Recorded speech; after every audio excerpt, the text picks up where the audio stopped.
Assalamualaikum warahmatullahi wabarakatuh. Alhamdulillahirabbil alamin. Wassalatu wassalamu ala sayyidina Muhammad wa ala alihi wa sahbihi ajmain.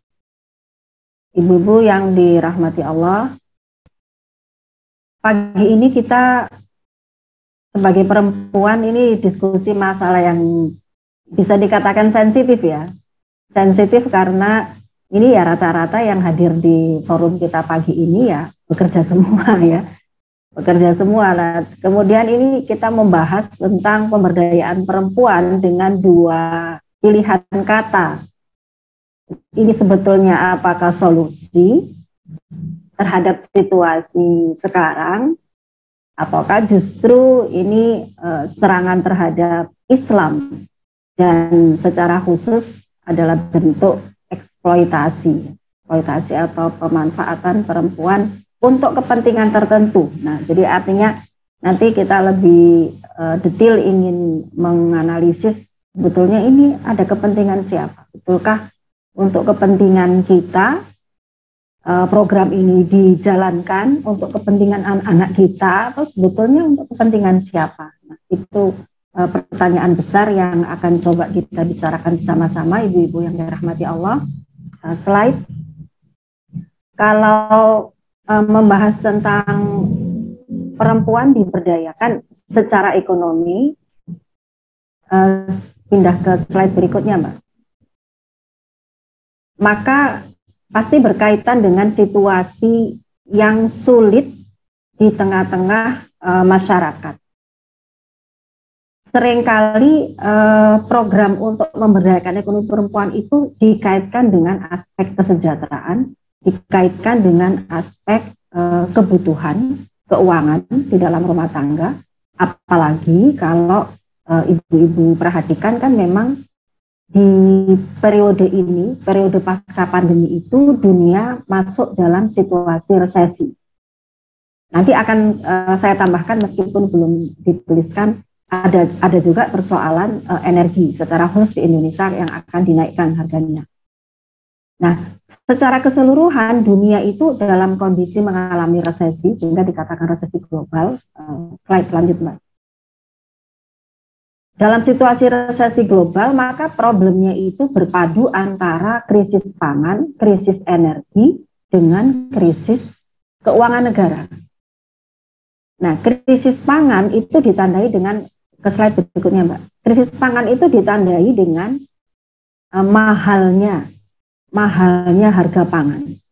Jadi kalau dikatakan inflasi paling tinggi itu di mana? Inflasi paling tinggi itu di abad 21 ini di pangan. Sehingga terasa sekali kalau ibu-ibu membelanjakan keuangan keluarga itu untuk pangan, itu banyak sekali yang harus kita alokasikan berbeda dengan dulu. Nah, ini situasi dunia secara keseluruhan. Ada krisis pangan, kemudian juga ada krisis energi. Krisis energi itu Indonesia termasuk yang sudah mulai ada tanda-tanda karena pemerintah berkali-kali mengatakan bahwa akan ada kebijakan untuk mengurangi subsidi atau dengan kata lain berarti akan dinaikkan harga dua bahan bakar pokok yang dibutuhkan masyarakat luas, itu pertalite dan solar. Nah, pasti nanti akan berdampak juga ke pangan gitu, karena dengan naiknya dua harga bahan pokok ini kan pasti nanti dua energi pokok ini kan pasti akan ada efek domino ya, Ibu ya. Nah, dalam situasi yang demikian, slide itu ada kondisi yang disebut dengan stagflasi. Silakan Mbak diklik. Ada situasi yang disebut dengan stagflasi. Stagflasi itu artinya perpaduan antara stagnan dengan inflasi. Jadi situasinya itu semakin sulit sehingga dibahaslah di dalam salah satunya ajang G20 bahwa solusi untuk mengatasi keadaan ini dalam apa yang disampaikan oleh Ketua Umum Panitia National Ministerial Conference on Women's Empowerment, itu dia mengatakan bahwa pemberdayaan perempuan di bidang ekonomi itu adalah solusi, ya, atau dikatakan titik awal maksudnya adalah solusi untuk mengatasi problem perempuan dan anak. Jadi nanti kita akan kupas ini lebih dalam.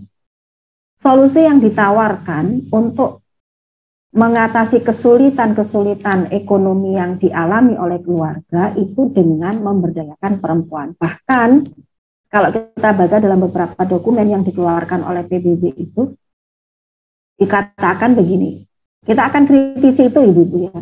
Dikatakan begini bahwa ketika ada diskriminasi pangan, jadi kalau dikatakan dalam satu keluarga itu kalau sampai perempuannya itu mengalami kekurangan pangan, penyebabnya adalah karena disparitas gender.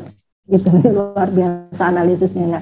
Jadi karena masalah gender itu akhirnya akses perempuan terhadap pangan itu dinomorduakan.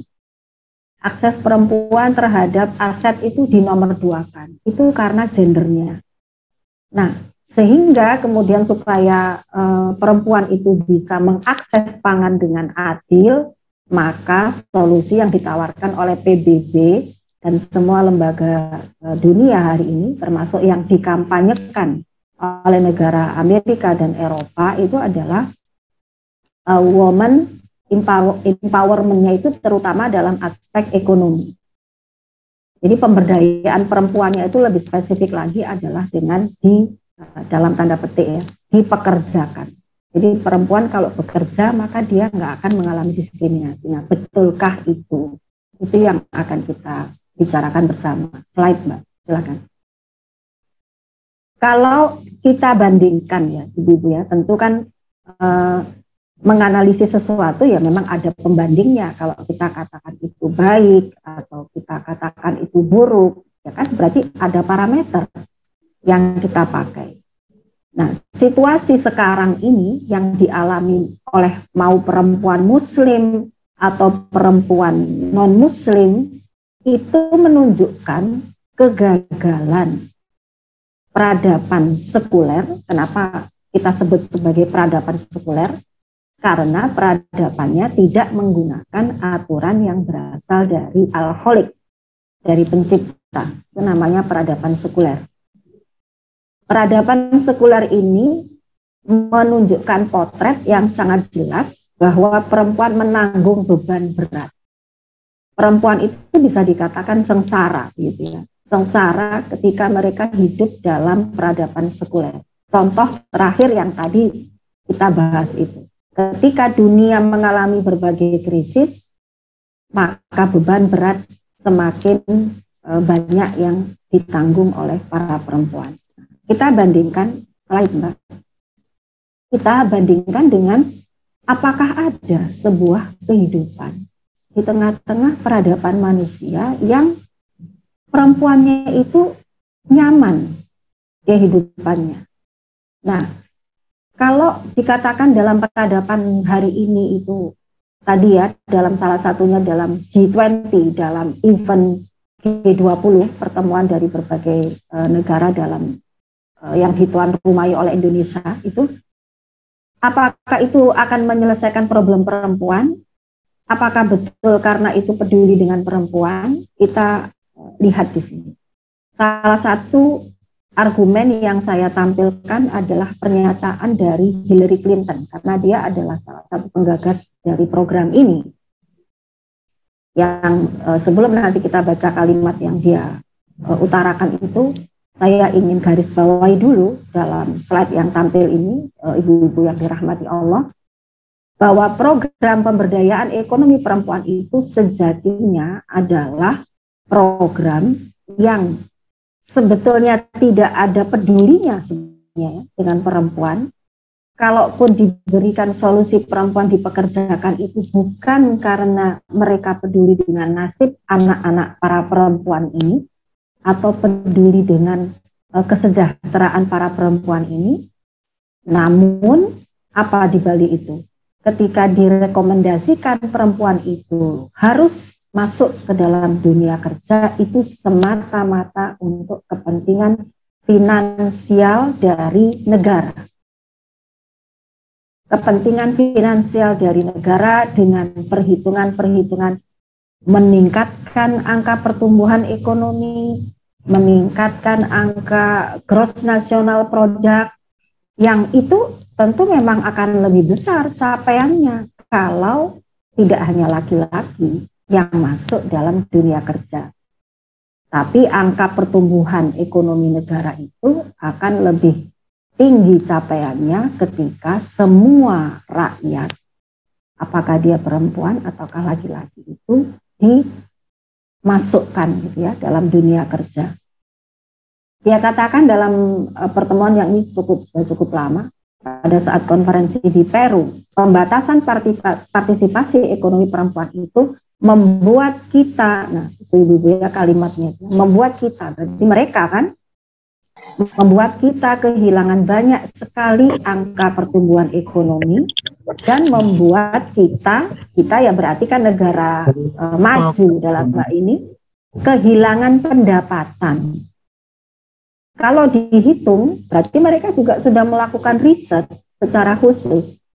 Kalau dihitung, maka PDB itu pendapatan domestik bruto yang tadi ekonomi itu, dia katakan hilang 40 miliar dolar ya Ibu ya, berarti kan triliun kalau dirupiahkan. Nah, ini sebetulnya motif sebenarnya di balik gerakan women empowerment.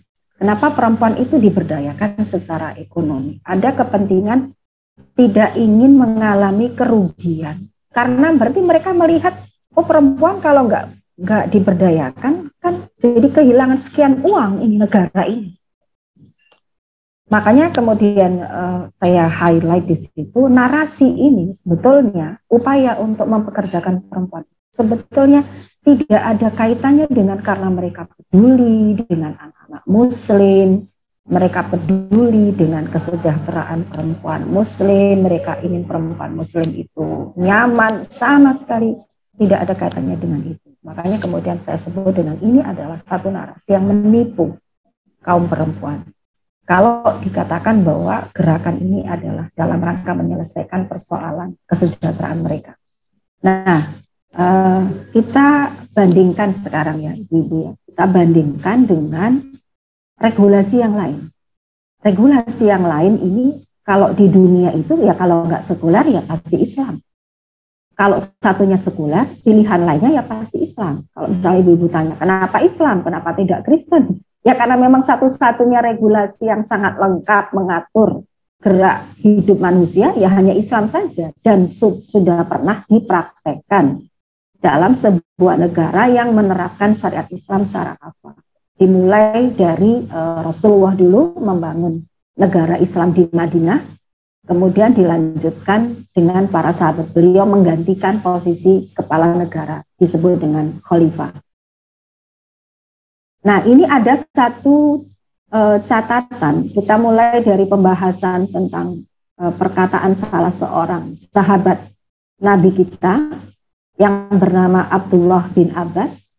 Dia mengatakan bahwa Nabi itu pernah menyampaikan, berarti sabda Rasulullah, dalam penuturan sahabat Abdullah bin Abbas tadi, dia sampaikan bahwasanya Nabi itu mengatakan, aku tahu tidak ada perbuatan lain yang lebih mendekatkan seseorang kepada Allah daripada perlakuan baik dan hormat terhadap ibunya. Nah, artinya sejak awal, ibu-ibu yang dirahmati Allah, kita lihat Islam itu tidak melihat potensi perempuan itu sebagai sebuah aset yang harus dioptimasi dalam dunia ekonomi. Tapi perlakuan hormat dan baik kepada perempuan itu berasal dari perintah Allah kepada manusia. Gitu. Jadi secara khusus ketika Allah menciptakan ada perempuan yang berjenis kelamin laki-laki dan perempuan, maka ada diiringi dengan perintah selanjutnya itu adalah secara khusus harus memperlakukan wanita dengan baik, dengan sangat baik. Dan itu tertulis dalam catatan sejarah, dia terpotong. Tertulis dalam catatan sejarah dari salah satu penuturan sejarawan Inggris, Julia Pardue. dia mengatakan dia melakukan pengamatan ya terhadap kehidupan masyarakat di era Khilafah Utsmani, Khilafah Islam yang terakhir di tahun 1836. Nah, dia melihat bagaimanakah, berarti bisa Ibu bayangkan, ini meskipun negara Islam, tapi ada orang kafir juga bisa masuk. Ya, tapi tentu ada persyaratan dan perlakuan secara khusus. Nah, itu dia sampaikan apa yang dia amati. Dia tuturkan dalam sebuah kalimat sebagai berikut ya. Fitur yang sama-sama indah dalam karakter orang Turki, ya dia nggak sebut mereka Muslim ya, berarti secara keseluruhan mereka melihat bahwa ketika dalam kehidupan Islam itu seperti apa, karakter orang Turki itu adalah yang terlihat itu menghargai, menghormati ibunya.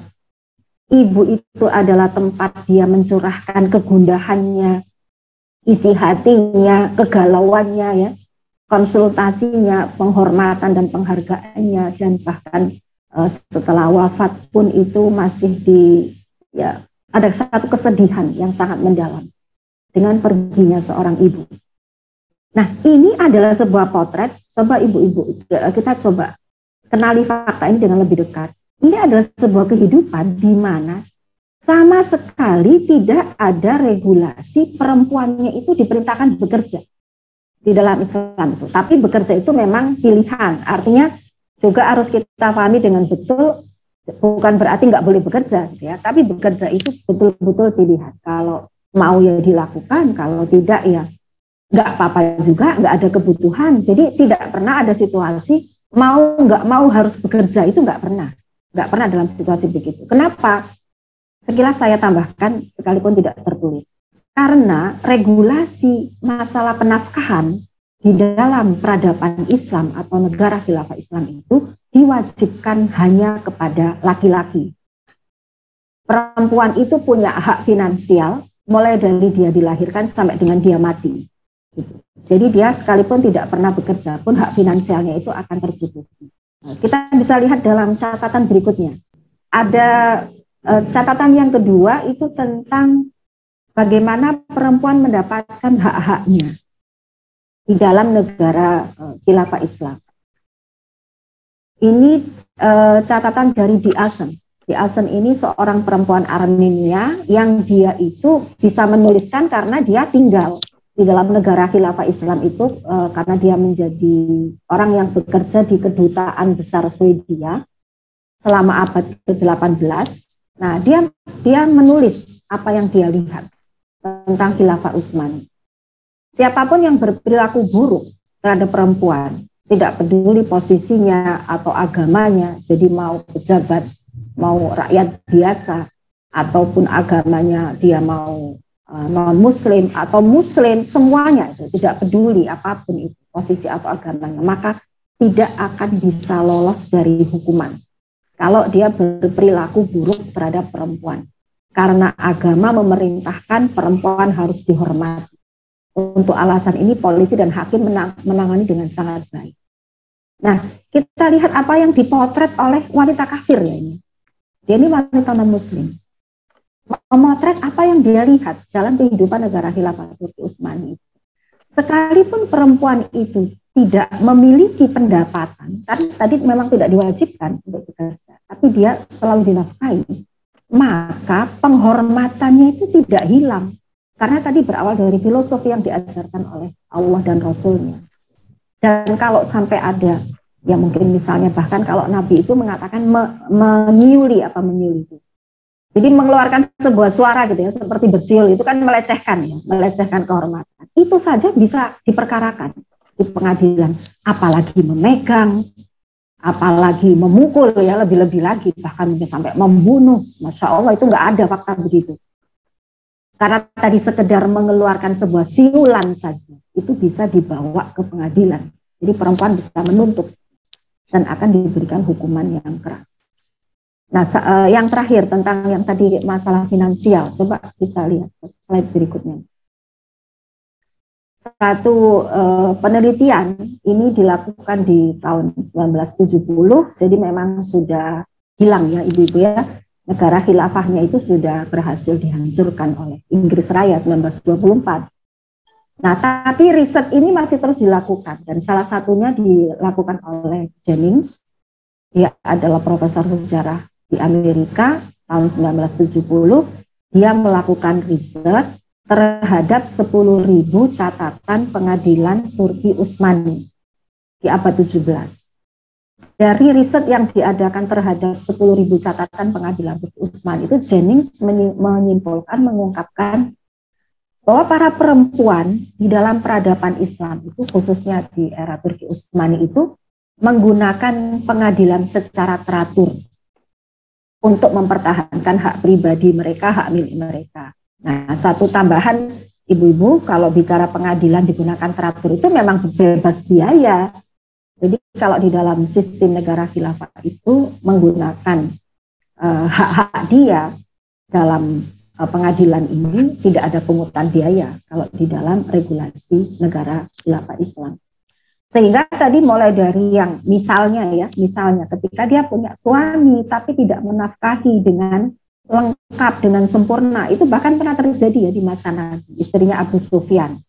Itu langsung lapor kepada kepala negara, kepada hakim, dan disidang suaminya. Yang menafkahi saja itu bisa dibegitukan gitu, apalagi yang tidak menafkahi. Yang menafkahi itu bahkan bisa dipaksa untuk menambah jumlah nafkahnya karena istrinya ini melapor kurang gitu, jumlah yang diberikan oleh suaminya. Apalagi kalau sampai nggak menafkahi, itu nggak ada faktanya, nah terjadi begitu.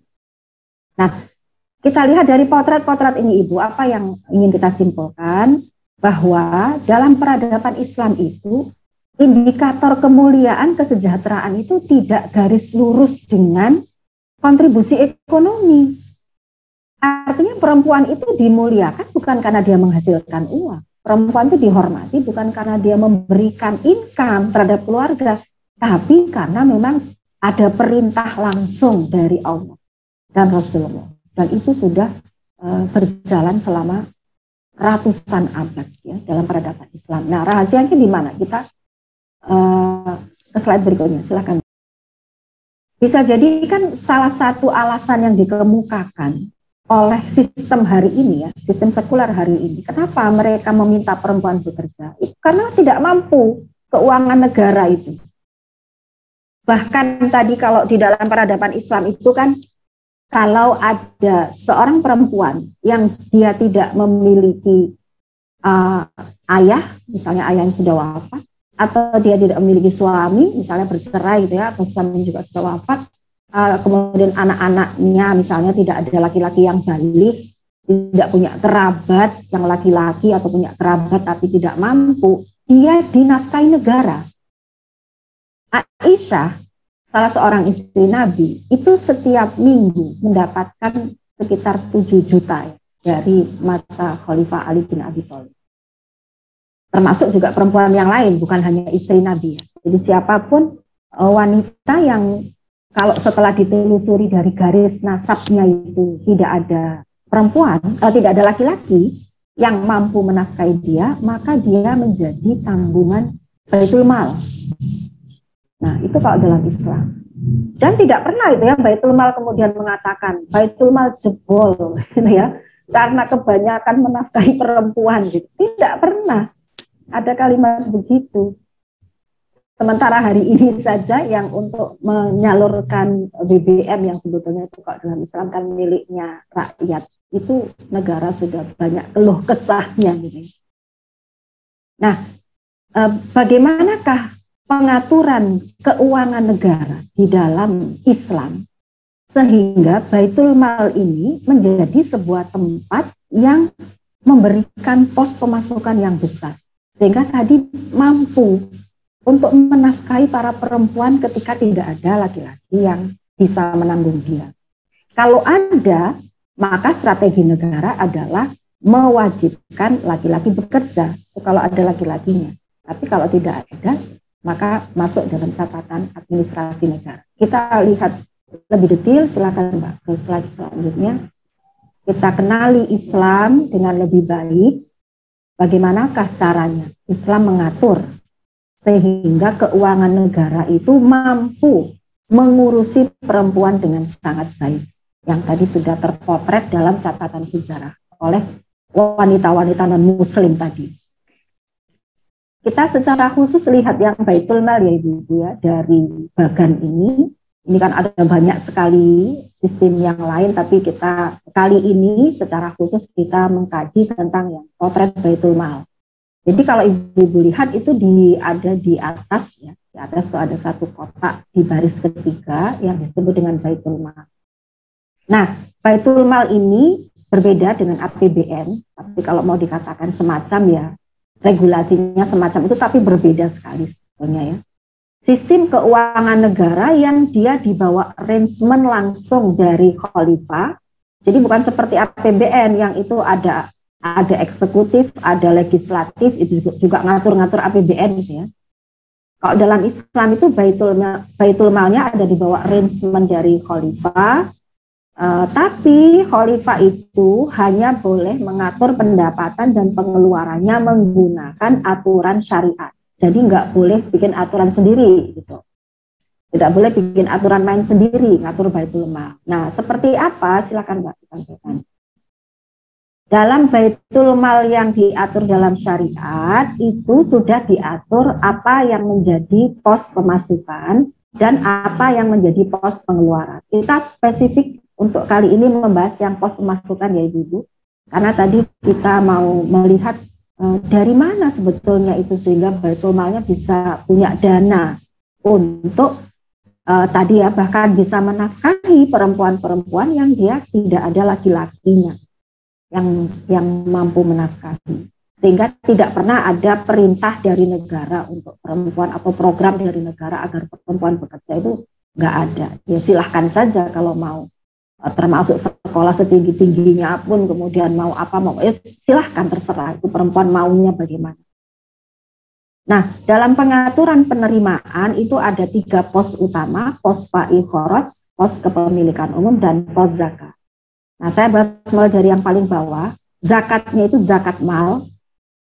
Nah, ini untuk membantu jika tadi wanitanya tadi ya yang tidak ada yang menafkahi itu wanitanya terkategori fakir, miskin, maka secara rutin akan mendapatkan, bukan subsidi ya Ibu ya, pemberian yang itu didistribusikan. Jadi sebetulnya negara itu juga bukan memberi, dia menyalurkan gitu.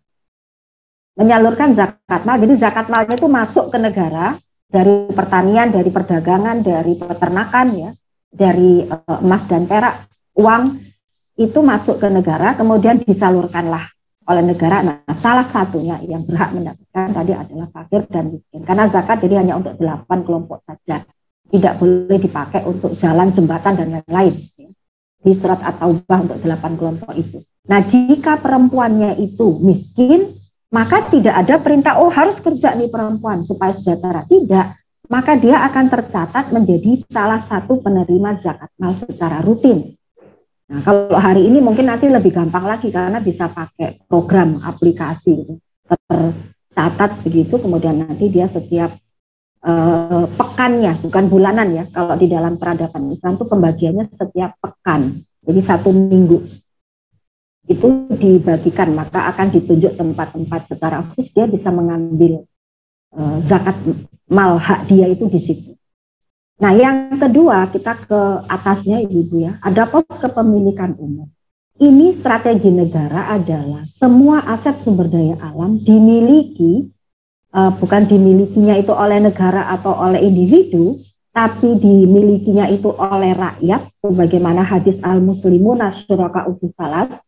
Kemudian negara wajib untuk mengeksploitasi dan hasilnya digunakan untuk masyarakat luas. Bisa didistribusikan langsung, jadi kalau semacam energi tadi bisa gratis, bahkan ya kalau harga energi itu sekarang 7.000 yang pertalite itu sebetulnya harga produksinya kan hanya Rp2.000 saja. Kalau misalnya dikurangi dengan pajak kan sebetulnya harga jual itu sudah ketambahan pajak, margin dan sebagainya itu dihilangkan semua, maka bisa jadi nanti bahkan gratis itu energi. Kalau betul-betul itu negara tidak mengambil profit sama sekali. Nanti bisa Ibu tanyakan kalau ingin tahu lebih detailnya. Jadi secara khusus di sini negara itu mengeksplorasi dan mendistribusikan. Nah, salah satunya adalah untuk kebutuhan pendidikan dan kebutuhan kesehatan. Ini strategi negara. Jadi dengan pendidikan bebas biaya, maka income-nya rumah tangga tidak terpangkas. Karena sebetulnya income rumah tangga itu kalau digunakan untuk pendidikan dan kesehatan akan sangat besar. Yang terpangkas untuk itu bisa 60% lebih dari income-nya. Coba bayangkan kalau dengan strategi tadi bahwa pendidikan kesehatannya itu dibiayai dari Baitul Mal. Dari Baitul Mal itu yang kemudian mengalokasikan pembiayaan dari kepemilikan umum salah satunya, maka income-nya rumah tangga itu untuk apa ya? Untuk sandang, pangan, papan, ya hanya untuk itu saja. Bahkan nanti bisa yang sekunder, tersier, karena pendidikannya dia nggak perlu mengeluarkan biaya, kesehatannya. Bahkan di masa Khalifah Umar itu, kalau ada ibu-ibu melahirkan, itu pulang malah bawa uang, bukan pulang bayar tarif rumah sakit ya. Jadi pulang membawa uang sebagai santunan untuk anaknya. Santunan anaknya dari Khalifah ya diberikan ke ibu, kan nanti makannya lewat asinya ibunya. Nah itu caranya begitu. Islam tuh memberikan regulasi demikian. Nah, satu lagi ada pos faidah dan khorot, ini dari berbagai pungutan aset produktif, tanah-tanah produktif dan semacamnya, itu juga digunakan untuk berbagai pembiayaan kebutuhan umum, termasuk yang pendidikan dan kesehatan. Termasuk juga tadi kalau ibu tanya kenapa ngurus ini ngurus itu nggak bayar, nah itu salah satunya diambilkan dari pos faidah dan khorot. Nah demikian secara singkat saja ya ibu. Slide berikut. Jadi kalau kita lihat di sini kesimpulannya kan berarti problem ketika sistem sekuler itu, ya itu tadi Mbak, silakan ditampil. Enggak, setelah ini, yang setelah ya ini. Ketika sistem sekuler ini mengatakan bahwa ada krisis pangan, krisis energi, krisis keuangan negara, sehingga perempuannya diminta untuk membantu dengan meningkatkan angka pertumbuhan, kan begitu ya narasinya.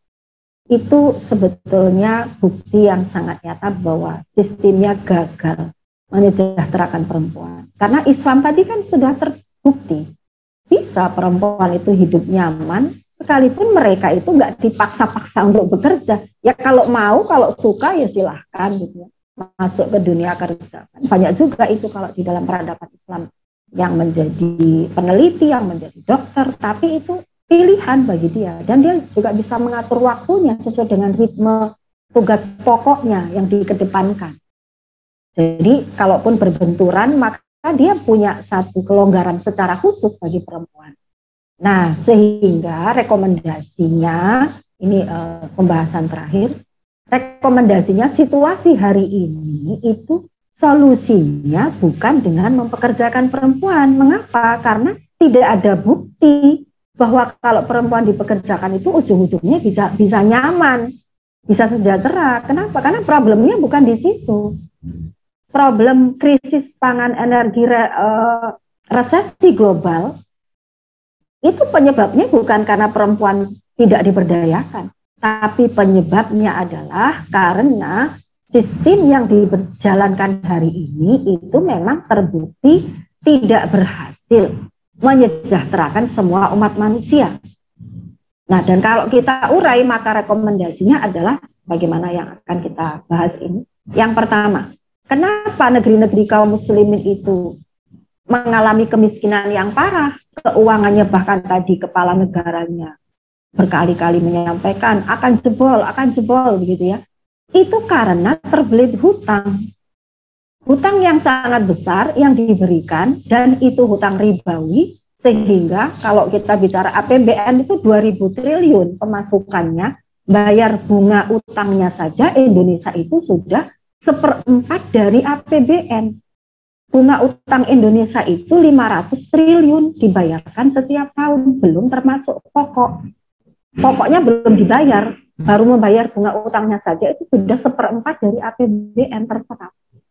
Dan karena ini riba, nggak akan pernah ada nolnya, terus bertambah karena riba. Nah, itu yang pertama, berarti jika ingin menyelesaikan problem kesulitan ekonomi yang berdampak pada kesulitan perempuan dan anak-anak, maka pertama, mengakhiri pengambilan hutang ke negara-negara barat, apalagi itu haram, hutang ribawi. Dan itu hanya bisa dilakukan jika negaranya itu punya visi misi ingin menjadi negara besar mandiri, dan hanya bisa dilakukan kalau berpegang kepada Islam. Yang kedua, di masyarakat pun ekonomi ribawi itu sebetulnya menjadi parasit. Karena itulah dalam Islam itu akan dihapuskan. Semua transaksi ribawi itu akan dilarang, dikeluarkan sebuah undang-undang dan diganti. Bukan hanya dilarang saja, diganti dengan akad-akad syariah yang sangat banyak itu. Sangat banyak dan sangat lengkap itu. Kenapa sekarang ditinggalkan semua akad-akad syariah?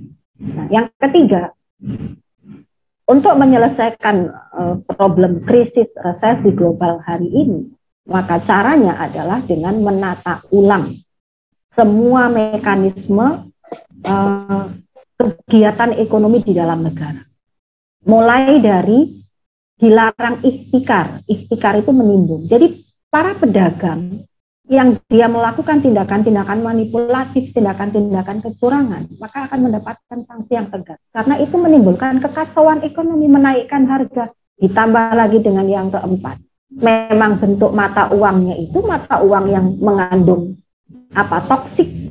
Mata uang kertas itu memang toksik, dia berpotensi untuk inflasi. Kenapa? Ditinggalkan regulasi Islam yang mata uang itu berbentuk emas dan perak. Nanti Ibu bisa tanyakan jika ingin tahu lebih detail. Mata uang emas dan perak itu kalau dipergunakan, maka tidak akan pernah mengalami inflasi. Anti-inflasi. Sistem mata uang emas dan perak itu anti-inflasi. Sehingga pendapatan orang itu tidak tergerus dengan inflasi itu. Nah, itu yang keempat. Kemudian yang kelima, negara khilafah itu juga akan menghentikan segala bentuk pungutan pajak. Karena ini juga menggerus income dari rumah tangga. Ketika orang itu punya income, tapi kemudian ada pungutan ini, pungutan itu, ada pajak bumi bangunan, ada pajak kendaraan bermotor, ada pajak pertambahan nilai, ada pajak penghasilan. Jadi ujung-ujungnya income-nya itu habis sekian persen gara-gara adanya pungutan pajak.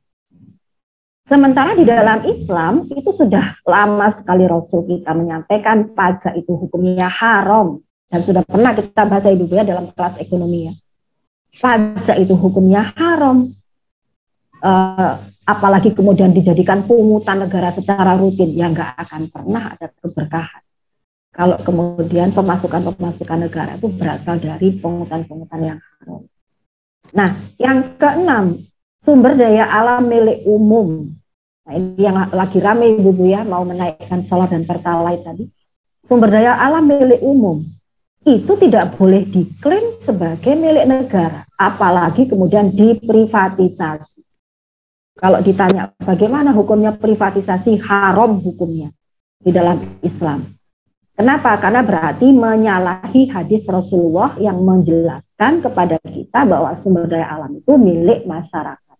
Jadi negara itu bertanggung jawab mengelola saja, tidak boleh memiliki.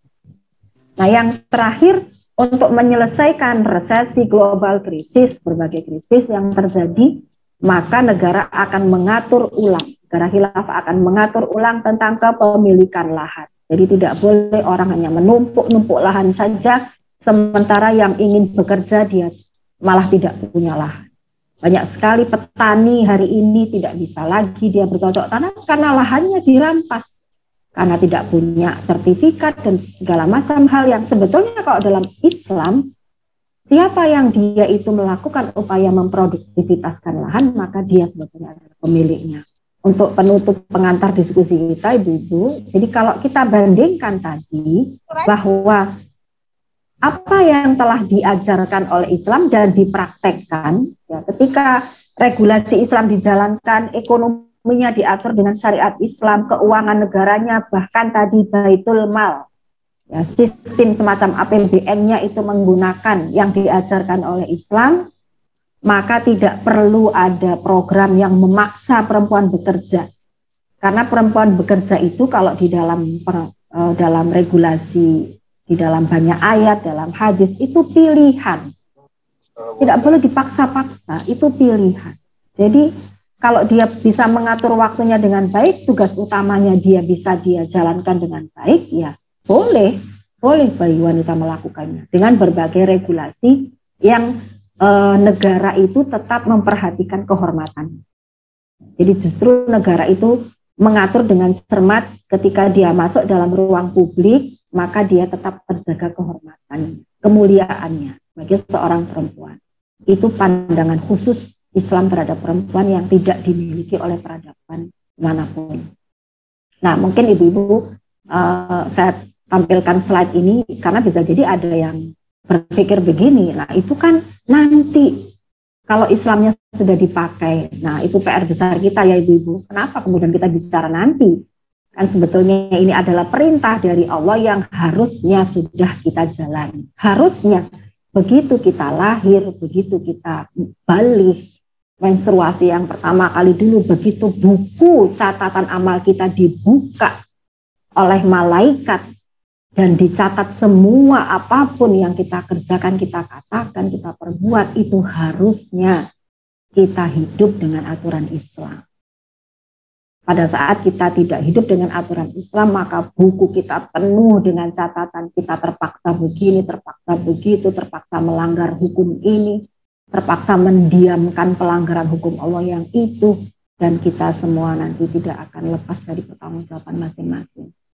Jadi, sekedar pengingat bahwa tegaknya peradaban Islam itu bukan nanti, itu harusnya sudah harus kita jalani hari ini. Kita itu hidup harus dengan Islam saja, sehingga kita itu sebetulnya mengkodok sebuah kewajiban yang harusnya sudah kita jalani sejak lama. Dan untuk bisa mewujudkan itu, maka butuh lisan kita semua terlibat dalam dakwah ini yang saya sebut dengan mempromosikan peradaban Islam yang hari ini dikriminalisasi karena mereka tahu persis kalau peradaban Islam itu tegak kembali maka hilanglah hegemoni peradaban sekuler. Wallahu a'lam bishawab. Assalamualaikum warahmatullahi wabarakatuh.